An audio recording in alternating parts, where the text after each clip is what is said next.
We can pick up where we left off the last time and give you an opportunity to talk about some of the some of the programs at the Oasis Center and what you're trying to do in terms of pushing the center forward. Yeah, the program that I run, it's the only one of its kind at the Oasis Center, but we all are prevention specialists. I would say we have a number of prevention programs, but my program is the one that deals directly with the young people from the juvenile justice system.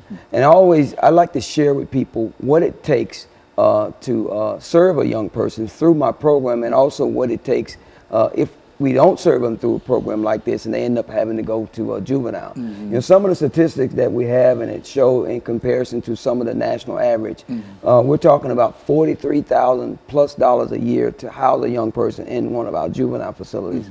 And what we could do with that is, with just $1,000 for a year, we can serve a young person and give them the services that they need at the Oasis Center. So I always say, if anyone wants to really help, you know, and they always say, put your money where your mouth is. These are the kind of things that we need people to understand. It doesn't take a whole lot, but we could really use their help and their assistance. So what you're saying is that it costs $43,000 in a real sense to keep a young person detained in the system for a year.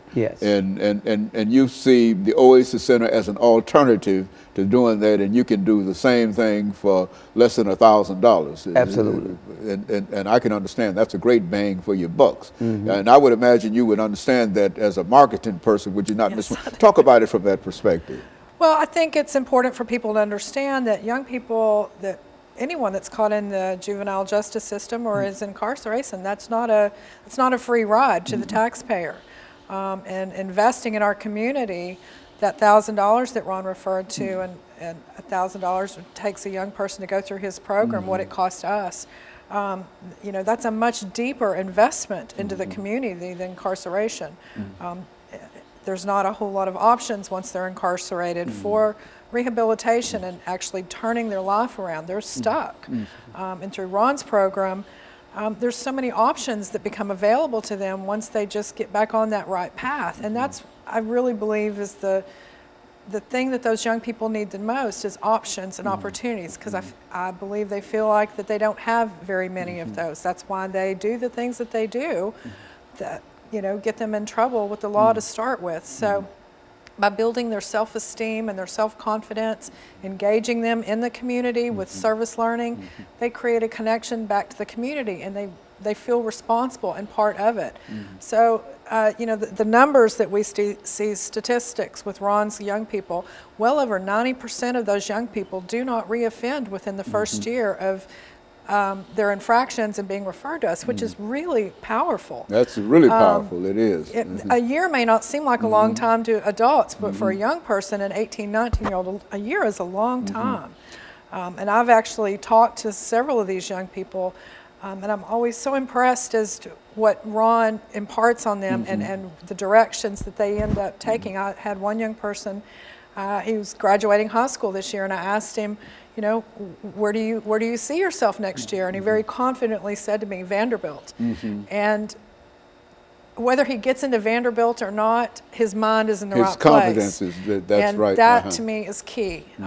Vanderbilt may not be the right place for him, but it makes me so happy, and I know it's very fulfilling to Ron, for them to have that kind of a goal and to be able to visualize it. I think it's essential to their growth as they continue to become healthy young adults. Well, are all these young people assigned by the court system or whatever, and what are some of the other ways that you might have? For the most part, most of our young people come referred by the courts, but we're not just a court-referred program. We are a parent-referred program. If a parent sees that her young person is going down the wrong road and there's a cliff at the end and they want to try and save them, we ask and really encourage them to bring those young people there and sign them up. So when they sometimes call the courts and the young person doesn't have any type of charge, the courts will just tell them to go ahead and call. So we're not just a juvenile referral program. We are basically ready and open and willing to embrace the community to try and be a big part in helping make that change with those young people that we serve. Is this a residence program as well, or is it one where students go home at night, or how do you Do you house them anywhere or what? This program, the real program, is not a resident program. We meet 3 days a week. We meet Monday, Tuesday, and Wednesday from 5:30 to 7:30.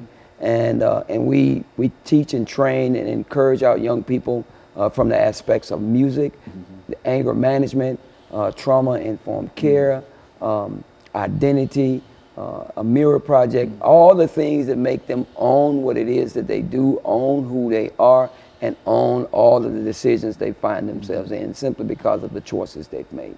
Now, where are you located, Ms. Wyndham? We're on Charlotte Avenue, 1704 Charlotte Avenue, right about 2 blocks from downtown Nashville, right on a bus line, very easy access to anybody that wants to come to the center. And so this has been, now how long has the center, I've heard of the name for the longest, but how long has the center been in Nashville here? I'm going to let Ms. Is this the only center, or is this something that is generic? Oasis Center was born in Nashville. It's a Nashville-based organization, and if my math is correct, we're about to celebrate our 46th year in Nashville. We were founded in 1969, a very small organization, mostly dealing with young people that were struggling with addiction and runaway situations and that sort of thing. I'm not sure how many we served back then, but given some of the information I have, we might have served 25 young people a year. And this year we'll probably serve about 2,700 young people and their families. You mean that it's that many people involved in the center? Sir. Young people involved in 2,700 people involved? So you've got quite an outreach. Yes. We have 21 different programs that we work through Oasis Center.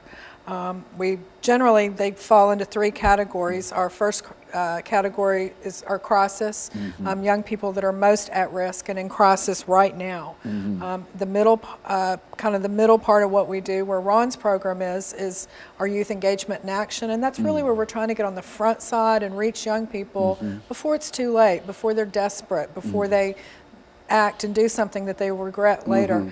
And really, as I said before, all of those programs are there to empower young people, to teach them to use their voice in positive, nonviolent ways that we've seen recently during the MLK March. Very good. The women's rally downtown last week. Okay, and so we're going to take this second